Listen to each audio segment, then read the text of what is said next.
पहलगाम की बायसन घाटी में हुए आतंकी हमले ने पूरे देश को हिलाकर रख दिया है। हमले की जिम्मेदारी आतंकी संगठन द रेजिडेंस फ्रंट यानी टीआरएफ ने ली है। टीआरएफ आतंकी संगठन लश्कर तैयबा का सहयोगी संगठन है।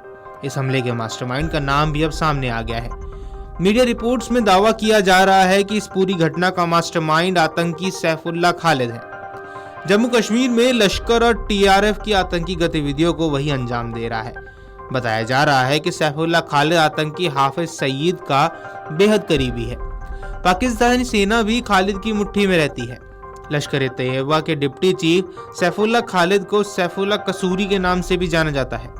देश में हुए कई बड़ी आतंकी हमलों में भी उसका नाम सामने आ चुका है। बताया जा रहा है कि सैफुल्लाह लग्जरी कारों का शौकीन है और इसके साथ यह लश्कर के आतंकियों के अत्याधुनिक हथियारों से लैस सुरक्षा के घेरे में रहता है।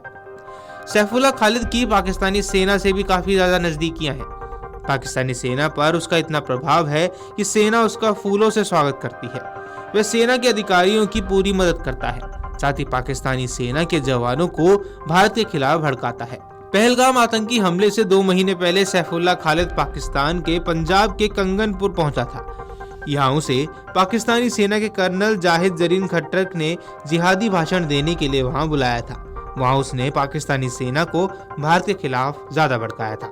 मीडिया रिपोर्ट्स में दावा किया गया है कि पाकिस्तान के खैबर पख्तूनख्वा में आईएसआई और पाकिस्तानी सेना की बैठक में उसने कहा था, मैं वादा करता हूं कि आज 2 फरवरी 2025 है। हम 2 फरवरी 2026 तक कश्मीर पर कब्जा करने की पूरी कोशिश करेंगे। आने वाले दिनों में हमारे मुजाहिदीन हमले तेज होंगे। 2 फरवरी 2026 तक कश्मीर आजाद हो जाएगा। उसके भाषण को सुनने के लिए बड़ी संख्या में हथियारबंद आतंकी शामिल हुए थे। मीडिया रिपोर्ट्स में दावा किया गया है कि पिछले साल एबटाबाद के जंगल में हुए आतंकी कैंप में सैफुल्लाह खालिद मौजूद था। इस कैंप में सैकड़ों पाकिस्तानी लड़ाकों ने हिस्सा लिया था। इसका आयोजन लश्कर तैयबा की राजनीतिक शाखा पीएमएमएल और एसएमएल ने किया था। इस कैंप से आतंकी हमलों के लिए लड़कों को चुना गया था। इन लड़कों को टारगेट किलिंग के लिए ट्रेनिंग भी दी गई। यहाँ सैफुल्लाह ने भारत के खिलाफ भड़काऊ भाषण देकर लड़कों को भड़काया। इन लड़कों की पाकिस्तानी सेना की मदद से सीमा पार घुसपैठ करने की बात भी अब सामने आई है। वहीं ताजा आतंकी हमले से 2 महीने पहले ही सैफुल्लाह खालिद पाकिस्तान के पंजाब के कंगनपुर पहुंचा था, जहां पाकिस्तानी सेना की एक बड़ी बटालियन रहती है। जहां पाक सेना के कर्नल जाहिद जरीन खट्टर ने उसे जिहादी भाषण देने के लिए बुलाया था। उसके वहां पहुंचने पर खुद कर्नल ने उसके ऊपर फूल बरसाए थे। इसके बाद इसने पाकिस्तानी सेना को भारत के खिलाफ जमकर भड़काया। उसने यहाँ तक कहा कि वे लोग भारतीय सैनिकों का जितना कत्ल करेंगे, अल्लाह उतना ही शवाब देगा। इसे चाहे जैसे अंजाम दिया जाए। इसी तरह पाकिस्तान के खैबर पख्तूनख्वा में आयोजित एक सभा में इसने भारत के खिलाफ जमकर जहर उगला था। इसने कहा था, मैं वादा करता हूं कि आज 2 फरवरी 2025 है। 2 फरवरी 2026 तक कश्मीर पर हम कब्जा करने की पूरी कोशिश करेंगे। आने वाले दिनों में हमारे मुजाहिदीन हमले तेज कर देंगे। हमें उम्मीद है कि 2 फरवरी 2026 तक कश्मीर आजाद हो जाएगा। इस सभा का आयोजन आईएसआई और पाक सेना ने मिलकर किया था। इसे सुनने के लिए बड़ी संख्या में हथियारबंद आतंकी भी शामिल हुए थे।